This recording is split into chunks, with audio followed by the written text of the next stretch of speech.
না, মা খেতে দাও। এই তো দেবো। হয়ে গেছে তো? আজকে সকাল সকালই হয়ে গেছে, আমি তো শুয়েছিলাম, ভালো লাগে না যে। আজকে ওয়েদারটাই ঠান্ডা চেঞ্জ ঠান্ডা। হয়েছে যেন, মানে বিছানা ছেড়ে উঠে ইচ্ছে করছে না। আজকে তো তোর বাপি খাবে না। হুম, এই জন্য সিম্পল একদম। হ্যাঁ, সিম্পল রান্না করেছি।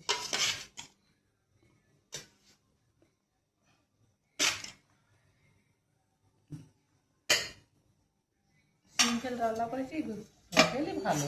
হ্যাঁ, সিম্পলই ভালো। ওই যে ঝিঙে আলু মোলা করেছি, ঝিঙে আলু ভাতে কাঁচা তেল নুন দিয়ে মোলাচ্ছি। আর এই মাছের আলু দিয়ে পাতলা ঝোল। দেশি মাছ। হ্যাঁ, দেশি মাছ। একদিন কাটা পোনা খেতে হবে, একদিন দেশি খেতে হবে। আর তোর বাপি থাকলে তোর বাপি কালকে বলেছিল যে ঝিঙে দিয়ে আলু দিয়ে, ঝিঙে দিয়ে মাছ দিয়ে ঝোল করবে। তো বাপি যখন থাকবে না, তোরা ঝিঙেটা তরকারি পছন্দ করিস, তোরা আবার আলু ভাতে দিয়ে মোলা হলে তোর ভালো লাগে বলিস। ঝিঙেটা তরকারি দেখলে খুব মাটি মাটি গন্ধ লাগে। ওইটাই ভালো গন্ধটা, মাটি মাটি গন্ধই ভালো। ভালো না। তাহলে পরিষ্কার করে খেয়ে নে।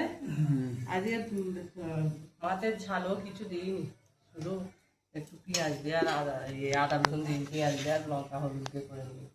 ঠিক আছে। কাঁচা লঙ্কা দিয়ে খা তাহলে। লেবু দেবো নাকি? না না, লেবু দিতে হবে না।